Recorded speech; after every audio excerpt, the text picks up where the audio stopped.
Hello,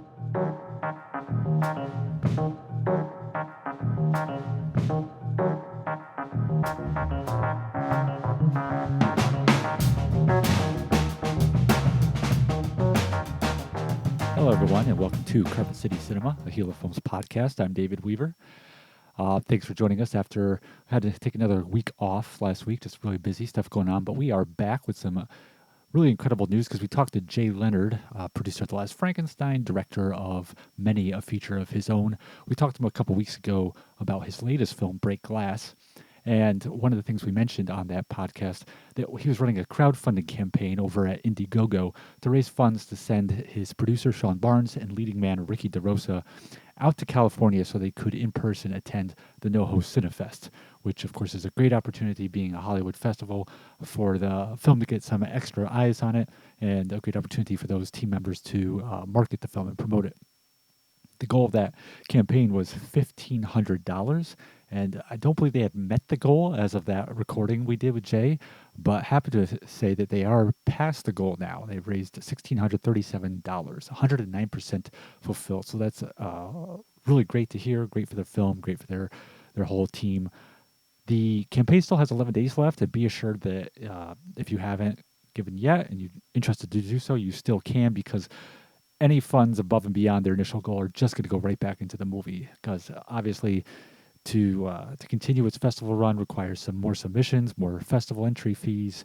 To attend these fees, to attend any festivals obviously costs money, train tickets, plane tickets, gas. So any of these additional funds beyond the $1,500 will go right back into the film. So if you can in the next 11 days, just donate to that campaign. You can find the link over at the Facebook page for the film, which is Break Glass Movie, or you can just head over to Indiegogo. The name of the campaign is Break Glass Heads to Hollywood. So either way, any support, much appreciated, even if you just spread the word about it. We just had some very exciting news regarding another member of Team Last Frankenstein, and that is none other than our beloved Robert Dix, who, of course, is a veteran cult film actor who played the patriarch of the Frankenstein family in our film, and then sadly passed away a few years ago. Bob had been in countless movies throughout his many decades in front of the camera, and sadly, some of those films have not been seen in a long time. Either they haven't been licensed or they're considered lost films, whatever reason. And it was really exciting to hear the news that one of those lost films has been rediscovered and restored by none other than Vinegar Syndrome, which, if you're not familiar with them, we've talked about them here in the past. They're a physical media company and a restoration company. They have put just countless cult films out on Blu-ray, and they just announced this new box set called Vinegar Syndrome's Lost Picture Show. It's a 10-movie set that's been in the works for some time now, and consists of 10 cult films which have been considered lost up until this point. And the one that Bob is in is from 1968, and it's called Las Vegas Strangler. It was also known as No Tears for the Damned. And this was a film in which Bob, he played the title character. It was shot, not too surprisingly, in Vegas. And Bob also worked behind the scenes on the movie. He and Brienne Murphy, who he was going out with at the time, both worked on the production end of the film as well. Now, if you're not familiar with Brienne Murphy, prior to her involvement with Bob, she had been married to legendary cult filmmaker Jerry Warren. She also went on to become actually a rather successful cinematographer. And so Bob plays the title character in this movie. And just a few years ago, I was talking with someone on Facebook from the Vegas area. I think it was like a reporter. And I don't even know how this conversation started. I think I was maybe just trying to do some research about this movie because Bob talks about it in his autobiography, and just trying to find out if there's any hope that there's anything left of this film. And this reporter I was talking to also was just kind of convinced that there must be copies of it around somewhere. He was kind of looking for it on his end. I think he had done some kind of profile. I don't think it was on Bob, but it was somehow connected. I think it was a profile on someone else who had worked on the movie from the Vegas area. So this box set, which comes out in November, also includes 9 other movies: Beware the Black Widow, Deep Inside, directed by the great Joe Sarno, Albert Zugsmith's Violated, Barbara, directed by Walter Burns, Red Midnight, directed by James Newslow, Titus Moody's The Last of the American Hobos, Carlos Tobalina's What's Love, Charles Nizet's The Sex Serum of Dr. Blake, which is the original cut of the film Voodoo Heartbeat, and Don Greer's, as in the words of Vinegar Syndrome's promotional material, quote, dropping and unnerving kiddie film and musical, The Rare Blue Apes of Cannibal Isle, end quote.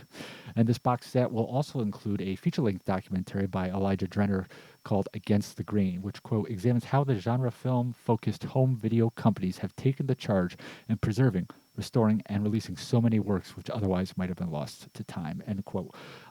If you head over to Vinegar Syndrome's website, you can pre-order the set now, and there's a trailer there, also available on their YouTube channel, which shows a nice little dosing of clips from Las Vegas Strangler with Bob front and center. Bob passed away in 2018, so I tend to doubt, even though this set has been in the works for a while, but I don't think, my guess is that he wasn't involved in any of the extras. I could be wrong, though. Hopefully I am. But just obviously really curious to see what they might have in the way of bonus features. Because it's a pre-order, they just don't really have too many details about any extras on the set yet. But just really excited to finally see this happening, to see a major piece of his work, film in which he had the lead role, finally get back in the limelight. I know some other films of his. He did a movie called The 11th Commandment in the early 60s, which is a lost film. And he's done movies like The Road Hustlers and Wild Wheels, which and also another one, Soul Soldier, which they might not necessarily be lost, but they just never had any releases or any legitimate or decent quality releases. So this is another one to mark off the list. Las Vegas Strangler, 1968. And while we're on the subject of film restorations, another piece of news that dropped in the last week is that a film one of my favorite silent films is finally going to be restored. And that is the 1926 film The Bat. So what is The Bat? Well, let's take it back a few steps. Mary Roberts Reinhardt was an author who was considered the American Agatha Christie. Very popular writer. And her first novel, published in 1908, was a mystery book titled The Circular Staircase. This was a huge hit, this book. In 1915, it was adapted into a feature film, which ended up being the first on-screen adaptation of one of Reinhardt's works. And again, the success of this was so big, of this novel, that Reinhardt collaborated with an author by the name of Avery Hopwood to adapt it as a play, which came out in 1920, and that was titled The Bat. And they had made some various changes to the original novel, some character names, but the biggest change was that they added this title character, this masked criminal, The Bat. In 1926, a novelization of the play was published. It was credited to Reinhardt, but it was in fact written by the famous author Stephen Vincent Benet. And that was the same year that this film we're talking about, The Bat, came out. Now, following this adaptation, there were two subsequent adaptations. Now, the 1926 version was directed by Roland West, and in 1930, West tackled the material again as a sound film. He changed the title to The Bat Whispers, and that movie starred Chester Morris, who was a very popular actor in the 1930s, Academy Award-nominated leading man. In the 40s, he became known for the Boston Blackie films. And then, probably one of the most famous versions of this a story, the best known one, is the 1959 version titled The Bat, which stars Vincent Price and Agnes Moorehead, and which Film Masters will be releasing on Blu-ray, a restored version of that soon. But back to the 1926 version, I remember years ago, I forget, let's see how old I was, probably about maybe 11 or 12. We used to have this physical media store nearby called Saturday Matinee. It was about 15, 20 minutes away in this mall called the Rotterdam Square Mall. And I don't know how big of a chain that was, Saturday Matinee. But I remember one time, I can't remember if I had gift cards for there or if it was like a birthday and I was just told I could buy so much stuff. The cool thing about them was that they didn't have actually like paper gift cards or certificates. They give you coins. But I remember I had $40 I could spend at the store. And I picked out this is back in the VHS days. So I picked out the 1940 Green Hornet film serial, the 2-tape set put out by VCI. That was $30. And then with the remaining $10, I found this 2-tape set, and on it had this drawn picture of Batman. And the one tape on it was called Bat Clips, and it was just a bunch of like assemblage of Batman related stuff related to the 1960s TV show. Like there was like a commercial on it and clips from a talk show. But the other tape was The Bat, the 1926 movie. So on the front of the box was a picture of Batman, an illustration of him that said it was drawn by Bob Kane. And on the back of the box, where they had the plot descriptions of what was on the tape, it said, and I've got it right here. I'm looking at a copy on eBay. I no longer have my VHS copy. But it says here, quote, "It has been suggested, but not confirmed, that this film inspired Bob Kane to create Batman. Could the Bat really have been the original Batman?" End quote. And there is some truth to that, although my understanding is that according to Bob Kane's autobiography, it was actually the 1930 version, The Bat Whispers, that really is the version of this that may have put some thoughts in the back of his head about creating the Batman character, though I have heard elsewhere that maybe it's the 26th version. Either way, there is this understanding that, among many things, this was also the story, this overall story of the Bat, this character of the Bat, did play some part in influencing Bob Kane to bring about that character to life. Now, this film had been considered a lost movie for some time, and it was only in the 80s that a print was discovered. And this was the only release of that print that I know of on VHS. I don't know how authorized it was. The quality was not great, which it was put out, this VHS was put out by Scimitar, which, no disrespect to them, they weren't really known all of the time for the best quality tapes. But I have to give them props because they also did release A Creature from Black Lake on VHS back in the day. That's how I first saw that. And they were, as we have talked about here before, the only company to have ever legitimately released UFO Target Earth with their VHS of that. And Scimitar even made it into the DVD era, actually, believe it or not, for really briefly. But one of the things that kind of makes me dubious about this release is that the music score, which is very effective, is actually Jerry Goldsmith music cribbed from the Twilight Zone. So I don't know if they actually got permission for that. And this can be found actually on one of the Mill Creek DVD sets, or a couple different Mill Creek multi-sets, the film, but that's just basically, it's just a DVD rip of the same tape because it has the same, has tracking, lines on it and the same Goldsmith score. But the whole premise of The Bat is about this rich woman who is taking up temporary residence in this giant mansion with her maid. And the mansion is owned by this really rich banker who, unbeknownst to her, has robbed his bank. And at the same time that he's engaged in this criminal activity, and there could be some hidden treasure of his, hidden wealth of his somewhere on this estate, there's also this criminal known as the Bat who is not afraid to commit murder and robbery to achieve his ends. He's on the loose, on the prowl.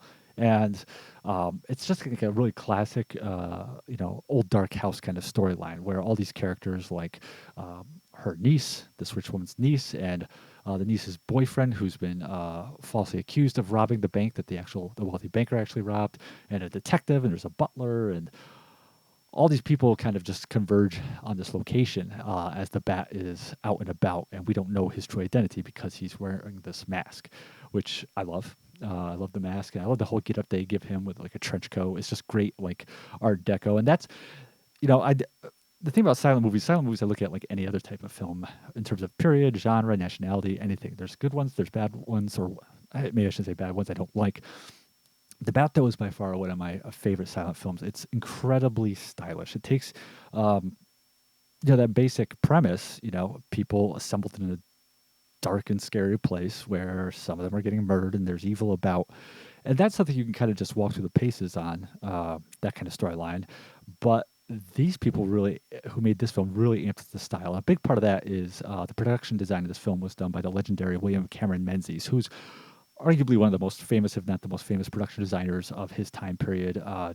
He did Gone with the Wind. He did Hitchcock's Foreign Correspondent. He did William Wyler's Dead End. He directed several films, notably Things to Come, the H.G. Wells adaptation, and the 1953 film Invaders from Mars, which has gone to become a classic. And so the production design work in this film is really amazing. There's some great miniature work, just even like stylish ways they shoot things and use the title cards. There's a scene where a guy is confronted. He's at the bottom of a staircase, and at the top of the staircase, a door opens, and this shaft of light shoots down from this open doorway onto this character at the bottom of the steps. And the unseen person at the top of the staircase, behind all this light, talks to this person at the bottom of the staircase. And instead of cutting to a title card with the dialogue, they put the titles over the shaft of light, like at an angle. It's great use of shadow in this film, shadow and light. It's just a really enjoyable, entertaining, technically mystery film, but absolutely with horror overtones. And this is a film that I've been long wanting to see get a good release. It's just basically, again, been stuck in this tape master hell for the last 40 some years. And it was just announced that Undercrank Productions, which is a boutique label that focuses on silent movies, is actually going to be doing a restoration of this. They're going to be doing. I'm looking at their campaign page because they launched a Kickstarter crowdfunder to make this happen. On there, they say this is what they're going to do: a new 2K scan of the 35 millimeter preservation negative will be made by UCLA Film and TV. End quote. And again, it goes through all the other things they have planned for this. There's going to be a new music score for the movie. Guessing they couldn't afford the Jerry Goldsmith rights for that. There's going to be a essay that will be written and narrated by Scott McQueen, who's a really famous film preservationist. And the amount they have for this for their Kickstarter campaign was $18,200, and they're already over 19 grand.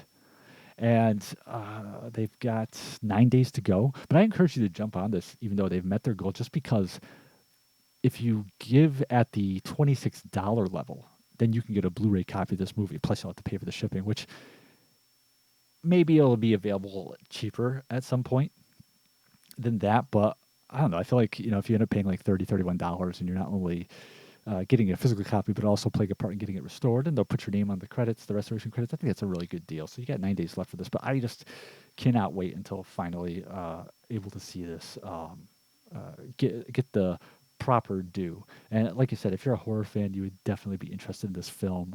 It's very much in that genre as well. In terms of other films hitting physical media, Warner Archives had a couple really interesting announcements for their latest batch. They're going to be putting out on Blu-ray the 1936 horror film The Devil Doll, which was directed by Todd Browning, director of Dracula with Bela Lugosi, and he did Freaks, which Criterion is going to be putting out soon. This film that stars Lionel Barrymore and Marino Sullivan, this was originally released as part of the 6-film Hollywood's Legends of Horror collection that Warner Brothers released back in like 2007. And it's pretty cool because this is now the 4th of those films to hit Blu-ray from that set. The only 2 remaining are The Return of Dr. X, the highly entertaining horror film, which is the only time Humphrey Bogart made a foray into that genre, and he did a fantastic job at it. Despite the title, it is not related plot-wise to Dr. X. And then The Mask of Fu Manchu with Boris Karloff. And so once those two get the HD lock, that set will have completely transitioned over to Blu-ray. But in the film, Barrymore, who had been in Browning's previous horror film, Mark of the Vampire, he plays this escaped convict who gets a hold of this serum from a crazy scientist, a serum which can create tiny people by shrinking. And he uses it to create basically an army of tiny assassins to basically take out some vengeance, exact vengeance on people who had framed him. So yeah, sounds like a good time. And the other one that the Warner Archives announced that must get some attention is another Elvis Presley film. That would be his 1967 film. And as a huge fan of the King, I am all for as many of his movies hitting Blu-ray as possible. So some sad news today, and that was we lost actor David McCallum, age 90. Of course, the Scottish actor really first hit big-time popularity with his TV show The Man from U.N.C.L.E., along with Robert Vaughn playing spy agents from the organization of U.N.C.L.E. And I didn't realize this, that McCallum actually got 2 Emmy nominations for that show. He got a 3rd Emmy nomination shortly after the show ended for the critically acclaimed TV movie Teacher. Then continued his TV presence with recurring actually I should say starring roles on the series Colditz and The Invisible Man, which were kind of shorter-lived shows. But then Sapphire and Steel, which was on for a few years and is kind of looked at as a forerunner to the X-Files. But a whole new generation of people have come to know him via his 20-year run on NCIS. So that's just it's always interesting when you have someone who's has this multi-generational appeal and for very very different things. It's not like he was like the Man from U.N.C.L.E. lasted 50 years and that's what he's always identified as, but just with multiple generations, he's known for these distinct parts to just different eras of time. And did a lot of voice work too. He was voiced Alfred the Butler in some of the DC animated Batman movies. And of course, just incredible amount of films he was in. As a kid, I was a huge fan of The Great Escape with Steve McQueen. Still love it, but when I was a kid, it was like my favorite movie. Again, still up there, but not I wouldn't say that high. But that, I'm guessing, is probably the first movie I ever saw him in as playing one of the escapees. And of course, he played Judas Iscariot in The Greatest Story Ever Told. He was in John Huston's Freud. He was in Billy Budd. Frankenstein: The True Story, which of course is the 1970s acclaimed retelling of Mary Shelley's novel. One of my all-time rewatchable films. I don't know if I'd say it's like my all-time favorite 70s horror films, but it's one that it's good and I really enjoy it, and it's one that I can just keep going back to. Is the film he did called Dogs, where he's teaching at this college, and the local community is being set upon by dogs who are just abruptly changing their behavior and becoming violent. That's just one of those movies I can watch every week if I had to. And then he showed up in Jim Wynorski's The Haunting of Morella, just tons of other stuff. Was formerly married to actress Jill Ireland, who left him for his Great Escape co-star Charles Bronson, but it's all right. He McCallum remarried, and Bronson and Ireland were happy ever after. So hey, I guess maybe it all worked out. But yeah, age 90, David McCallum. All right, now let's move on to the movie of the week from 1961, December 1961 to be exact. It's The Seventh Commandment. So any fans of cult movies are, of course, familiar with the label known as Something Weird Video, started by the great and sadly late Mike Vraney, way back in the VHS era, and continues on through the DVD and Blu-ray era under the stewardship of Mike Vraney's partner and wife, Lisa Petrucci. And, of course, just one of the most important and influential boutique labels in popularizing cult cinema in general, as well as such filmmakers as Herschel Gordon Lewis and the works of producer Harry Novak, plus sexploitation films, not just horror and science fiction, but also the sexploitation genre, the nudie films, also just crazy kid films and drug scare films. It just on and on and on. They, in the Blu-ray era, initially the Blu-ray era, they, I believe, were releasing titles through their arrangement with Image Entertainment, which is how they had done many of their DVD releases. But now they've kind of been licensing their properties out to various labels.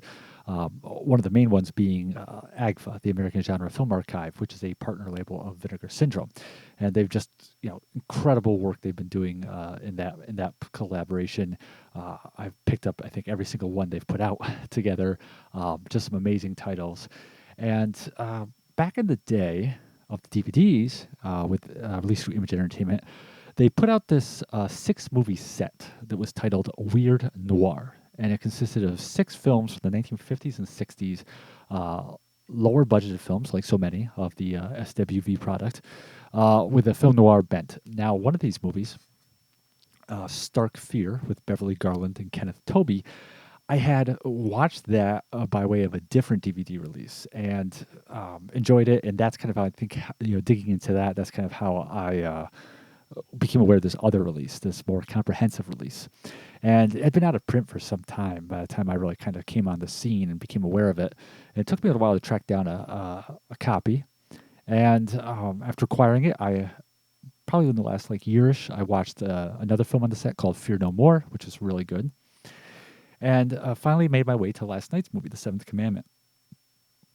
Now, this was a film that was of interest to me, aside from not just aside from the fact that it was this like low budget indie noirish film, and not just because the something weird label was attached to it. I was also interested in it because of its having been distributed by the company known as Crown International Pictures, to be precise. And this was an outfit that started out by distributing other people's films, a huge percentage to the drive-in market. They were, you know, B films, exploitation films, and eventually began producing their own movies as well. And were very big throughout the 60s, 70s, into the 80s. Continued to make movies into the mid 90s. 1994, they released a movie called Almost Hollywood, and that was the last film they did until 2003, when they made a film called Malibu Spring Break, and that's the last film to date that they've made. They still exist as a company, but it's mainly, I believe, just it is just to act as a caretaker of the film library. And if rumors are true that have been going about, they're actually, the owners are now trying to sell off that library as a whole, in which case Crown International will, I think, just totally cease to exist. But some of the films that they released would include movies. Some of the better known films they released would include movies like Horror High, Stanley, the Killer Snake film, the ultra sleazy slasher movie Don't Answer the Phone. They did a pair of films with this actor named Peter Carpenter in the early 70s, Point of Terror and Blood Mania, both of which I highly recommend. But yeah, just a lot of like horror films, biker films, sexploitation films.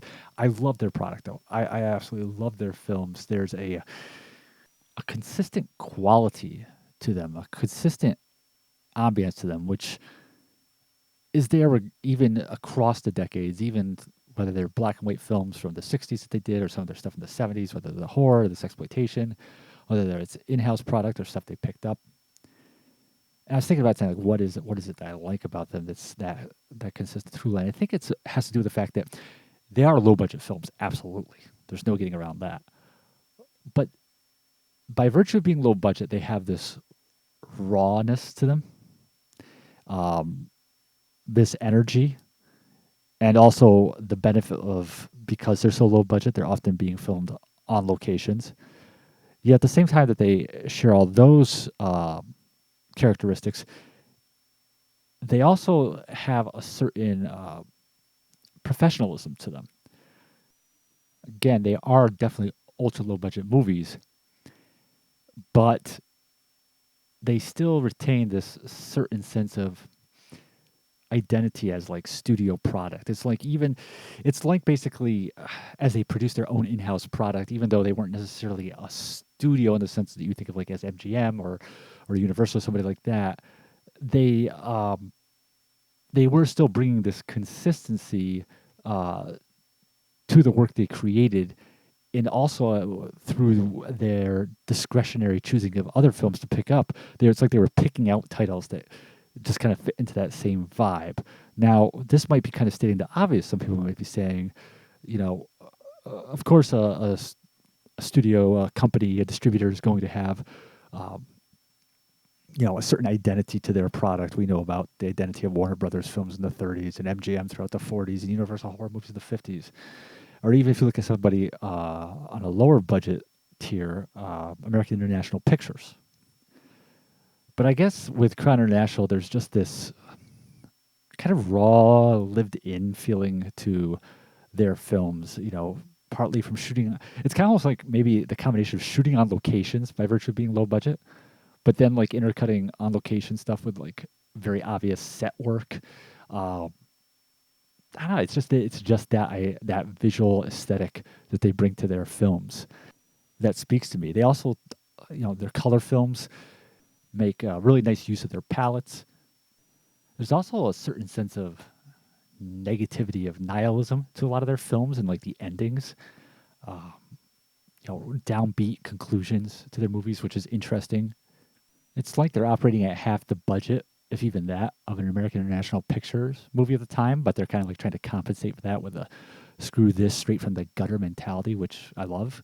I can't recommend their stuff enough. Yes, absolutely. And many of their films have made it on to physical media. Way back they had to deal with Rhino, put out a bunch of stuff through them, both individually and they put out these 2 sets, the Horrible Horror collections. They did a whole slew of these budget packs with Mill Creek. And then in terms of like Blu-ray, Scorpion put out some of their stuff on Blu-ray, having previously done so on DVD. And Code Red, I think, put out some on DVD too. But then Vinegar Syndrome, they're the last ones to really get a good crack at their library, putting out a number of their titles on Blu-ray. And unfortunately now, because they're trying to sell the library, there is no licensing being done with them at the moment. But The Seventh Commandment was a film that was a pickup, but distributed by Crown International. So that's kind of also what kind of caught my attention about this film. Like, I really want to. I was in the mood for something that was kind of like gritty, lower budgeted, in your face. I saw that this was a Crown International distributed title, and also, the other day, someone posted I don't know if it was a TikTok video that they shared to Facebook or how I saw it. It was a short video of a faith healer, like a more recent faith healer from like the 90s or some it looked like some kind of mega church Pentecostal televangelist kind of thing, laying his hands on and getting people to speak in tongues and all that kind of thing. I shouldn't misspeak. I don't know if he's actually a faith healer, but he was engaging in that very vibrant Pentecostal type of work, and that kind of led me down a little bit of a rabbit hole watching these old videos of those kind of guys like Benny Hinn, and because I grew up in a religious household, and we were, my family was never that persuasion, but by virtue of association, I did hear about these kind of preachers and pastors who did these kind of things, claimed to heal a crippled person by slapping them around or putting their hands on them or whatever.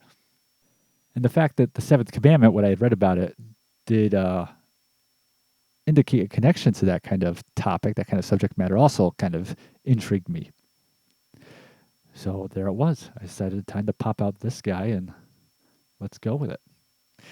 So the film starts out with our main character, Ted Matthews, played by veteran character actor Jonathan Kidd. He's just graduating with a BA degree from Knight College, and he's going off to celebrate with his blonde, bombshell, sultry chick Terry James, played by an actress named Lynn Statton, and they go off to drive off and have some fun. And unfortunately, get a little too carried away with the old kissing in the car, and end up in a car accident. And after confirming that his girlfriend has survived the accident, our Ted Matthews gets out of the vehicle and approaches the other car and sees the unconscious, bloody body of the driver. And overcome by guilt that he's killed this man, he has a traumatic event, a traumatic incident that just completely sends him into such a state of shock that he develops amnesia and wanders away from the scene. Wakes up in a field the next day, still unsure how he got here, who he is, what's going on, and finds his way to the parked vehicle of a traveling preacher named Noah, played by a guy named Frank Arvidsson, who we'll get into more later. And Noah, he's a true believer in the word and of helping out people in need, of preaching repentance, saving souls. He's a good-hearted man, and he can see that Ted Matthews is distressed and wants to help him out, help him uncover what his problems are. And he notices initials on his, I think there's cufflinks, and tries to help him remember his identity, and guessing what his name might be. And through this process, our dear Ted Matthews mistakenly believes his identity to be that of a Tad Morgan, and Tad really comes under the wing of Noah, and still unable to remember anything that's happened before their encounter, and ends up becoming a preacher himself, an incredibly successful preacher who's able to evangelize to large congregations, and able to really bring in huge, significant offerings, monetary offerings. But he's not a huckster. He's not a charlatan. He truly believes in his work and is hoping to create and build this children's hospital with the funds that they're receiving, and he's able to do some faith healing, and it's just incredibly passionate and full of energy for this cause. And as we move on to see his progress in this endeavor, we actually move forward years, 7 years ahead to where he's this successful minister. But meanwhile, Terry James, his girlfriend from the accident, has not had so much success. We find out that she actually, because she had been drinking and because she was the only person in the car, because Ted had wandered off with amnesia, that she actually was accused of causing the car accident, and served time for it. Served some time for it. And we find her now. She's living in like a Skid Row apartment. She's dating this bum of a guy named Pete, played by another veteran character actor, John Harmon. Who, they're both like mutually alcoholic. He beats her. And then she sees Ted/Tad's picture in the newspaper. And, through a combination of wanting revenge on him for what she feels like is abandoning him to, her prison term, and also, seeing an opportunity through his success to extort money from him, because he never actually was, paid for his crime. She decides to go and meet him at the church. And when she does so, this actually triggers in Ted memories of what really happened. It comes back to him. The problem is, and this isn't spoilers because this is all like pretty early on in the film, he's under the impression that he killed the driver in the accident, the driver of the other car. But what we know and what Terry knows is that that driver was not killed. He completely recovered. And Terry's able to use this as leverage over him to exploit him to her own ends, financial ends. And it puts Ted/Tad in a bind because he feels, once he realizes what he did and that he was involved in what he believes was another man's death, he feels a great moral responsibility to turn himself in. But he's torn between that and his just passionate need to finish this work that he truly believes in, of building this children's hospital. And then, the anvil over him is Terry, who, just sees him as basically an unending, never-dying Santa Claus who can provide her monetary needs.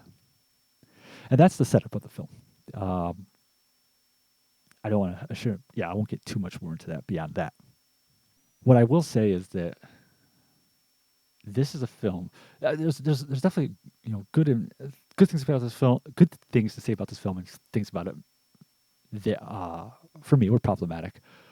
But one thing that absolutely can be said about this film: never boring. Absolutely not. It is very engrossing. I don't think that necessarily you're shocked by any of the events that happen as the narrative continues, but it does keep you wondering what's going to happen next.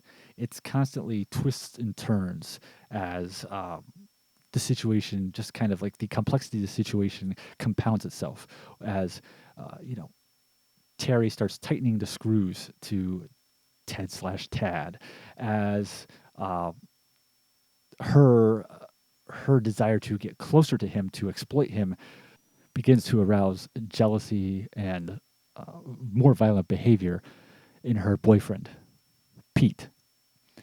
And as you're watching the film and you're seeing her, Terry's machinations at work to try to ensnare Ted, you just can't, you are constantly, brought into the narrative and really drawn into it to kind of wonder, well, what's going to happen next? So definitely they developed a very intriguing storyline for this film that constantly holds your attention from beginning to end. And then when it ends, it doesn't linger. It knows when the story is done and it finishes the film. So it's very, it's a very, in a good way, compact storyline. I think there's room, actually, if anything, to expand at the beginning of the film, because that is one issue. One of the issues I have with the film is we meet Ted literally as he's coming out of his, night college, diploma in hand, gets in the car with Terry, and they get in the accident. And the thing about Terry's character is we get to the understanding that she, as we see her throughout the bulk of the film, as this, you know, alcoholic, vampy, amoral person, we get the understanding that that's how she always has been. The logical thing there, of course, is like, well, then why was she ever in a relationship with this Ted character? Because he's graduating with a BA in, like, I think it's business administration.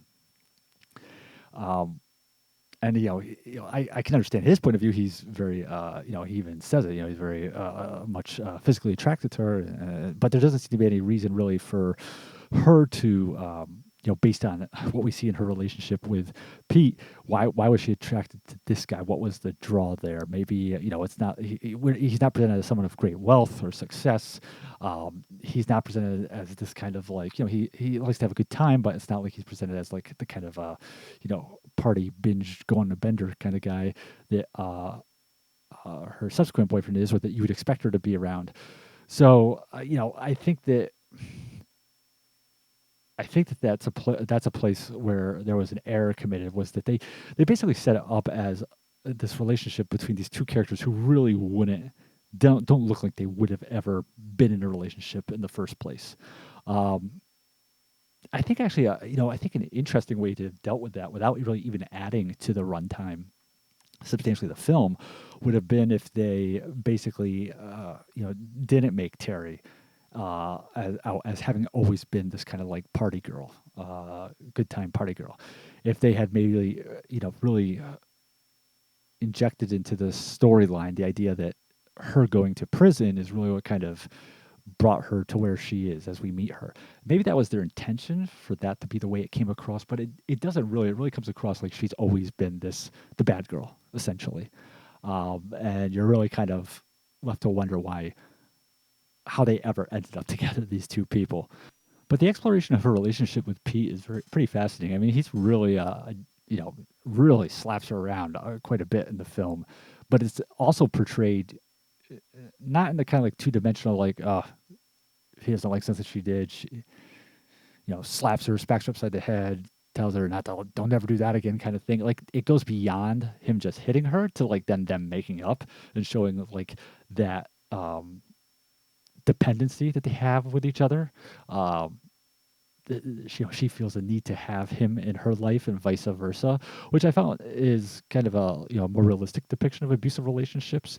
That sadly, people who are in these kind of couples, they find a need to stay together, even though not only should they not be together, but one, if not both of them, are physically jeopardizing the other.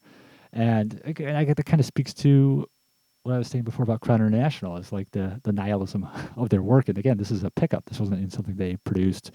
I thought that was very, very interesting. I also found the scenes of Ted slash Tad, preaching to be, well, not just preaching, but just like his whole presence on the stage, delivering the sermons and then, bringing, children up onto the stage with, illnesses to heal them. I thought it was effective in kind of, portraying that subset of Christianity. And although, of course, you can make the argument that there are many other religions with similar behaviors, but I thought it was effective in portraying that, and also interesting that they weren't trying to go with the easy way out. That Tad and Noah, his mentor, were just hucksters. The fact that they wanted to show them as true believers, I thought that was an interesting angle to go with. And I also think that those scenes with Tad preaching are some of the most effective aspects of Jonathan Kidd's performance. I mean, Jonathan Kidd was a veteran character actor. He's in tons of stuff throughout the years. But I would have to say, I mean, don't quote me on this. I haven't gone through every one of his credits, but I have to imagine this is probably his only leading role. I've seen him pop up in like Perry Mason, and he's in tons of other TV shows, and he's in other films too, but it's usually like super small parts. He had a pretty decent supporting role in William Castle's Underseen horror film Macabre from 1958. But yeah, I can't imagine that. I think this is probably his only lead role that he ever had, and he has that great look for this type of character. He had a great, just weary, worn down look in this film. He's playing a character who's, driving himself so much to accomplish this work he feels he's called to do on behalf of, the unrepentant and the children. He's basically driving himself to the point of exhaustion, and then on top of that is, as Terry comes back into his life, there's the guilt and the conflict there, and he has this great look to him that really sells that. He has that kind of like really draggled, uh, uh, hard life look to him that really serves him well in this. I think that, I'm not going to say that it is the most uh, always the most consistently effective performance. There are definitely those points where he's engaging in that preaching are where he's strongest, and but even that being said, I think it's just interesting to see him in a lead role. It would be like, I don't know. I was gonna say Whit Bissell, but Whit Bissell did have a couple lead roles. I don't know. It's just really interesting to see someone who was just known as a character. I guess it would be like seeing Byron Folger in a lead role if you know who he is. It would just be of that nature to see this guy in that role. Now, Lynn Statton, who plays Terry, this is her only film that she ever made. She had a couple. She did some stage stuff, and she had a couple TV guest spots, but this is the only movie she was ever in. I think she's actually, you know, strongest when she's not playing into that kind of classical bad girl nature. If you always think of the femme fatales of film noir, Barbara Stanwyck and Double Indemnity, and I think that those.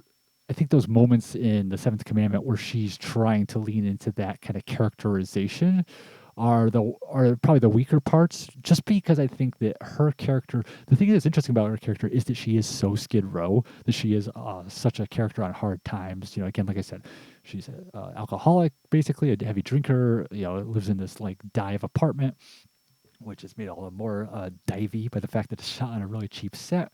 And she's got this horrible boyfriend that she's just clingy with, Dee Dee. And so, the idea of her being kind of like this, Skid Row femme fatale, I think that's where her character has a lot of interest. Seeing those moments where she wants to be with the guy who just beat her up, or seeing her angry and vengeful about the time she spent in prison, versus the scenes where she's just kind of like trying to be like that more sultry vampish part, which really it kind of doesn't like lend itself. That's kind of contradictory to the whole idea of her being Skid Row. I think the idea of her being like conventionally sexy and sultry and hard to resist.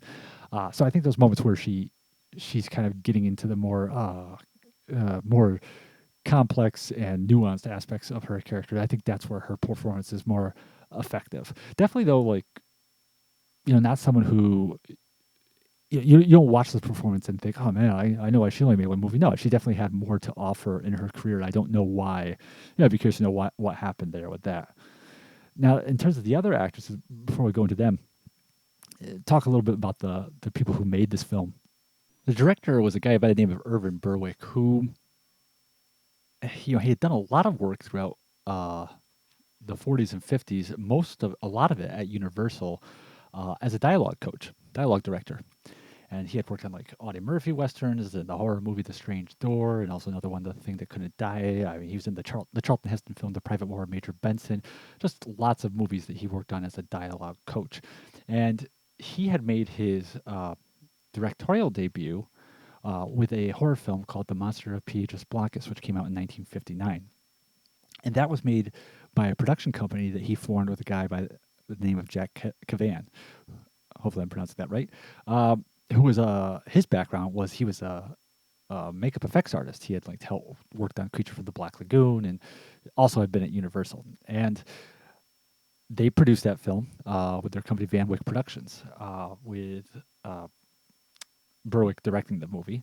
And if you haven't seen that, it's a really great, really fun, and kind of surprisingly for its time, gory horror film about a creature that terrorizes this coastal community, and but is kind of kept at bay somewhat by the efforts of a lighthouse keeper played by John Harmon. Uh, and that was the first film that Berwick made. And The Seventh Commandment would be the second one. And on this one, Cavan would co-write the screenplay with Berwick for this. And then following that, Berwick would go on to make such films as Strange Compulsion, The Street Is My Beat. Both of those came out in the 60s. And The Street Is My Beat was another collaboration with Jack Cavan. And then in the 70s, he would do two cult classic movies, Hitchhike to Hell, which Arrow released on Blu-ray, and Crown International's Malibu High, which Vinegar Syndrome put out on Blu-ray. And he would work in other films too, like as a producer, and eventually actually became a teacher of film at UCLA.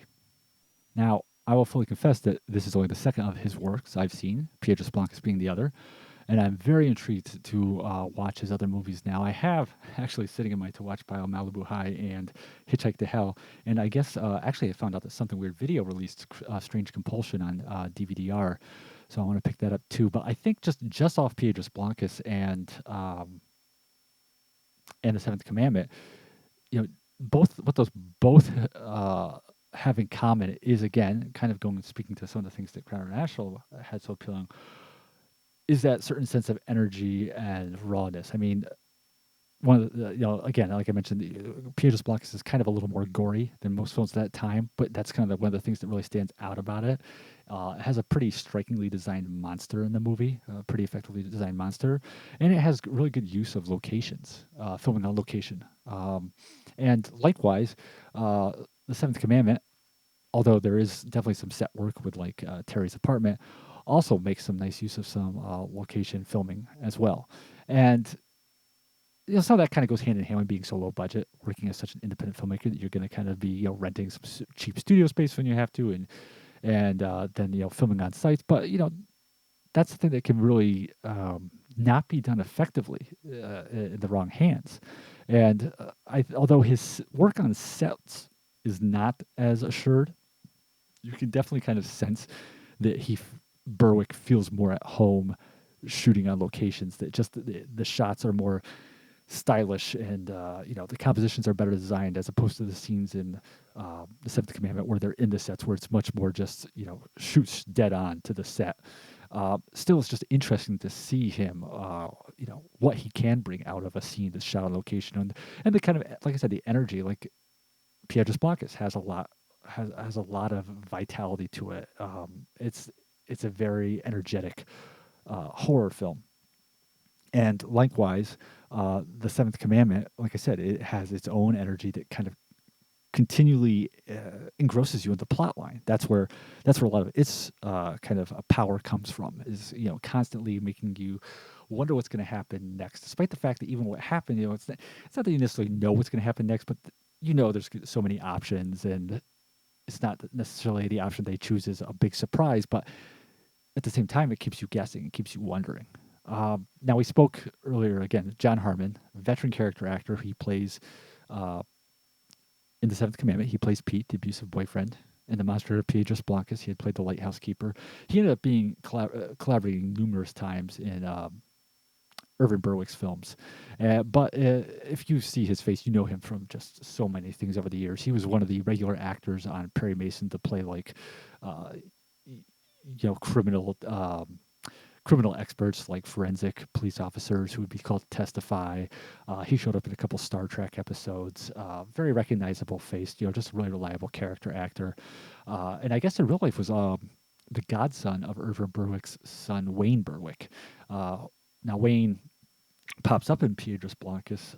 He's the boy with the limp who finds a dead body and goes to tell everybody about it. And he's also shows up in The Seventh Commandment. He's the crippled boy who is Jonathan Kidd's character, Ted/Tad, is called upon to heal. In fact, also in the credits, playing the role of the girl in the film with a hearing problem, who's also is summoned by Tad to heal. The actress credited with that role is Wendy Berwick, so I'm guessing that that's probably Irvin Berwick's daughter. And Wayne Berwick actually, years later, went on to direct the film The Naked Monster, which is kind of like this homage/parody/ send-ups / love letter to B movies, golden era B movies, which features tons of cult movie actors in it, many of them in their last roles. Now, we mentioned before that Noah was played by Frank Arvidsson. Arvidsson had also been in Piedras Blancas. He played the shop, the local butcher in the movie. Kochek, that was his name, Kochek, who's at odds with John Harmon's character in the same film. And that would be his first film credit. This would be his second and last. I almost, this could be totally me misremembering, but I feel like he might have been, I seem to remember whether it was Bob Dorian talking about the Monster of Piedras Blancas when it aired on AMC way back in the day, that he might have actually been a local businessman. Like he really was like the local butcher or something when he was cast in Piedras Blancas. Because like I said, that was shot on in this California community, smaller California community. His performance in Piedras Blancas is rather memorable. I wouldn't necessarily say it's for the right reasons. I think he's grown a little bit in some of the scenes in the Seventh Commandment, where he's kind of a little bit more. He's one of those actors who's good when less is asked of him, and just kind of like the matter of fact, characteristic, what's going on, hey, how you doing, kind of lines, dialogue. He's very realistic and very natural. But then as more is called upon him and the focus becomes heavier on him, that's when it's just he's just not up to the task. No disrespect, the man, made a memorable butcher in Piedras Blancas. It's that performance is a highlight, one of the highlights of that film. And like I was mentioning before, there are some striking visual approaches in the movie, in the Seventh Commandment, and the cinematographer on this was Robert Jessup, who this would be his first credit as a cinematographer, and would continue to work in low-budget movies throughout the 60s. He did several of Larry Buchanan's films, but would continue to just kind of move up the ladder, working on still B films, but bigger budgeted B films. He did some of Jack Starrett's movies like A Small Town in Texas and Race with the Devil, which has really great cinematography on that. That's just, he really excelled in that. He did the blaxploitation horror film Sugar Hill, and Cotton Candy, which was an early made-for-TV directorial effort from Ron Howard, who also brought him back to shoot his TV movie Skyward. He did the Chuck Norris film Silent Rage. He did the Jackie Chan film Battle Creek Brawl, Wes Craven's Deadly Blessing. He did Split Image.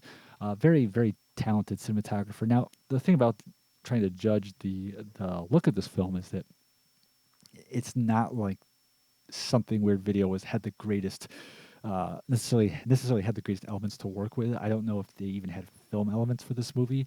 It's very obviously, I mean, it looks to me like some kind of tape master that was used for this DVD. And they recently released this in collaboration with AGFA, released this 4-movie set, which all 4 movies on the set were from tape masters, because that's all that literally existed of them anymore. There were no film elements anywhere, and I just wonder if these movies might be in kind of that same situation where maybe some of them, but not all of them even have film elements anymore. So it is kind of difficult to judge the look of this film. And it's a movie definitely where you go into it, don't be discouraged by the transfer that you might find of it, because for now that's the best there is and could possibly be the best there ever will be. You got to kind of try to, peer through the murkiness and the lack of detail, to kind of just imagine what it would like, was it restored, and what they were going for. And of course it's not, in the original aspect ratio. But again, you take all that into consideration, and like I said before, outside of the set work stuff, the stuff that is, like I said, more on location, some of the nighttime exterior shots, you can definitely tell they were trying to bring a nice sense of style to what was going on, versus the set work, which again is just really dead on shooting, and it's very consistent. I wonder if that was just I wouldn't be surprised if that was just a time issue, like they had to rent studio set space and had to get all the set scenes done as quickly as possible, so move through it as quickly as possible, which means, of course, the most basic setups. Even with the stuff shot on sets, they still do manage to move in some nice shots here. There's some nice striking shots as well, but be that as it may. Now, if you look at the credits, a very interesting name pops up as the sound mixer, and that is S.F. Brownrigg. And fans of cult film know Brownrigg for his later career as a exploitation movie director, who gave us such films as Scum of the Earth and Don't Look in the Basement and Don't Open the Door. Had his own success behind the camera, and this was earlier in his career when he was working in the sound department. Music score for the film, I believe, is all just stock music that they licensed. Sometimes, especially when they try to sell Terry as this, like I said, this sultry vamp character, they kind of go for very cliched vampy music, wah wah wah wah wah wah, like Peggy Lee kind of style stuff. Well, I should say a stereotype of Peggy Lee because the real Peggy Lee is great. But other times it's kind of more effective, and it's a low budget film, so they kind of had to, in a situation like that, they have to kind of like work within their budget, and hiring a composer to give a whole score might not have been in the mix, so to speak. Now, the movie was originally intended to be released as a double feature with another film titled Secret File Hollywood, which starred Robert Clark, veteran B movie actor Robert Clark. And if you find some old promotional materials, you can see like campaign books that have these two movies listed as a double feature. I don't know what happened, but for whatever reason, Secret File Hollywood was held over till 1962. It was released by Crown International, though, eventually. I have seen that film. I definitely recommend it as kind of like another interesting oddity in their filmography, and also because it has a bunch of it has a few cult movie and cult movie and veteran character actor performers in kind of like early roles, like Francine York and Bill McKinney. But yeah, I don't know why that film was delayed for till the following year, but they were intended as a double feature originally. But I think that this film, having watched prior to this, Stark Fear and Fear No More, both from this weird noir set, I just really like this whole idea of like these films that have this noir or maybe on a broader term suspense characteristic attributes to them, but are doing so in the framework of being very low budget, very independently shot. Um, but again, they're made by all three of those movies at least were made by people who were professionals and who knew how to bring something interesting and intriguing and rewarding to these films, which is what you need when you're working on a low budget. When you can't just write a blank check for everything. It's just all the more important to have everybody have their game on. And like I said before, Stark Fear had Beverly Garland and Kenneth Tobey. Fear No More has a pretty strong cast in it. If you ever get to check those two out, and this film has Irvin Berwick, kind of bringing that energy that he kind of already showcased in Piedras Blancas, and relying on, again, even though maybe not every aspect of Jonathan Kidd's performance is top tier, he's entrusting him to basically carry the bulk of that character, of this Tad character.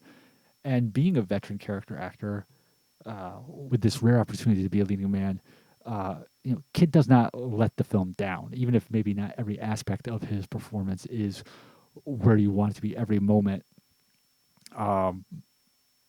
He doesn't fall apart when having a leading role put on his shoulders. I'd love to see these films, given a really good restoration. Again, I don't know if that's even possible. What's left of the elements for these, but I definitely recommend them, and I look forward to checking out the 3 remaining movies on the set. Like I said, unfortunately, the set is out of print. Other than Stark Fear, I don't know if any of these other movies were ever released on any other sets or volumes. But if you can, track it down, or maybe it's streaming someplace. But this is one I definitely would recommend checking out for what it does bring forth. Title's kind of misleading. As someone, again, who grew up in a religious household, I'd like to point out that it's really the 6th commandment that this film's kind of more about. Thou shalt not kill. 7th commandment's about adultery. It doesn't really play too much into the part here.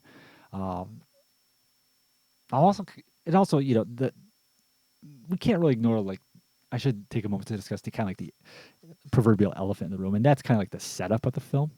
Probably should have discussed this a while ago, but I'll dive into it now. The whole idea of Ted Tad being sent into this kind of state of amnesia through the trauma of thinking he's killed someone. I would say that that's probably, not necessarily being someone who's studied psychology and trauma to the degree that could render an expert opinion on this. I'd say that's probably would fall more into the unlikely category than the likely category to happen. Um, but even though that setup is not convincingly communicated, because it's done so early in the film and because so little time spent on it, there is a degree to which you can look past it. That is an area where, I think they could have sold that idea better had they just spent a little more time with it or a little more nuance with it. Again, maybe even just having Ted be unconscious and thrown from the car after the accident, and then waking up with a cop already having the amnesia, and then thinking he's killed someone, where instead of just having him kind of just like suddenly switch from being self-aware to being this amnesiac. Also, I'm kind of wondering what in the world happened to his. I was thinking about to say right before I recorded. I'm like, they can't figure out his identity. He comes across Noah after he's had this amnesia, and they can't figure out what his identity is. They're going off the again. I think they were his cufflinks or his coat had a monogram on it, something like that. But I'm like, did he not have a wallet with any driver's ID? What happened to that? I don't. That. Yeah. Okay. Because it doesn't say he was robbed or anything like that. It's just like, I guess he's just going out for a drive with no identification on him. Maybe he's left his wallet back in her car. I don't know, but yes, the Seventh Commandment came out in December 1961. I liked it. I really liked it, as Mikey would say.